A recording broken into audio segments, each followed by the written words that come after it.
শাহবাগে আছেন আমাদের সহকর্মী ওমর, আমরা সরাসরি চলে যাচ্ছি সেখানে। ওমর, ইবতেদায়ী এই যে মাদ্রাসায় শিক্ষকদের উপর পুলিশি হামলার প্রতিবাদে বিক্ষোভ ও মশাল মিছিল করেছে ইনকিলাব মঞ্চ এবং ঢাকা বিশ্ববিদ্যালয়ের একদল শিক্ষার্থী, সে বিষয়ে সর্বশেষ আপনার কাছে কি খবর রয়েছে?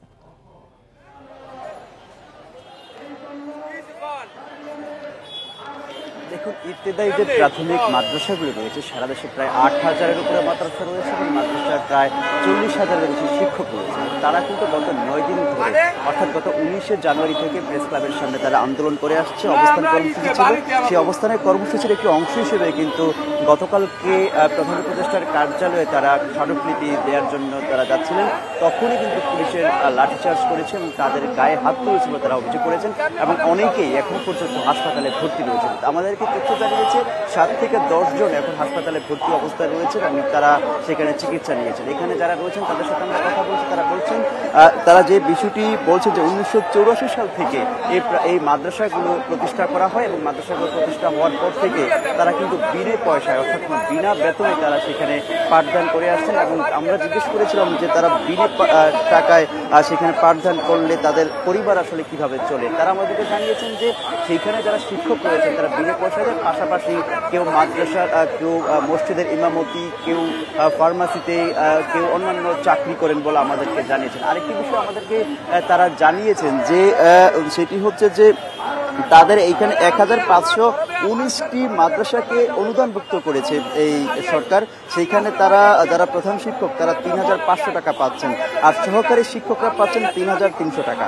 অর্থাৎ এই মাদ্রাসাগুলোর বাইরেও বিশাল অঙ্কের একটি মাদ্রাসা রয়েছে, সংখ্যার মাদ্রাসা রয়েছে, তারা এখন পর্যন্ত কোনো টাকা পয়সা পাচ্ছে না, বিনা পয়সায় তারা পাঠদান করে যাচ্ছে এবং গত ১০ বছর ধরে তারা কিন্তু আন্দোলন করে যাচ্ছে। আন্দোলন কোনো ফলাফল তারা পাচ্ছে না বলে আমাদেরকে জানিয়েছেন। তারা বলছেন যে আজকে তারা কিন্তু শাহবাগ চারুকলার ইনস্টিটিউট, চারুকলার যে সেখানের পাশেই তারা বসে অবস্থান নিয়েছেন। এখানে কিন্তু পুরো রাস্তাটি তারা ব্লক করে রেখেছেন। তারা বলছেন যে যতক্ষণ না পর্যন্ত তাদের দাবি আসলে মানা হবে ততক্ষণ পর্যন্ত তারা আসলে এখানে আন্দোলন চালিয়ে যাবেন। তারা আরেকটি বিষয় জানিয়েছেন যে এখন পর্যন্ত যেসব শিক্ষকরা এখানে অবস্থান রয়েছেন তাদের অনেকেই হাসপাতালে ভর্তি রয়েছেন, চিকিৎসা নিয়েছেন এবং তারা বলছেন যে সরকারের পক্ষ থেকে যদি কেউ না আসেন, তাদেরকে কোনো ধরনের আশ্বাস না দেন, তারা তাদের কর্মসূচি চালিয়ে যাবেন। আরেকটি বিষয়, দায়িত্বপ্রাপ্ত কেউ কি তাদের সাথে কোনো যোগাযোগ করেছে কিনা, তাদেরকে বোঝানোর কোনো চেষ্টা করেছে কিনা?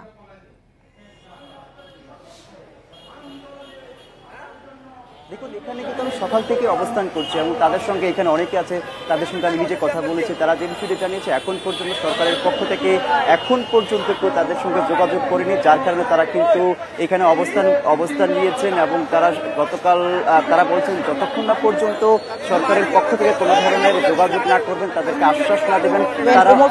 ফারুক, আপনি থাকুন সেখানে, পরবর্তীতে নিশ্চয়ই আপডেটগুলো আপনার মাধ্যমে আমরা জেনে নেব।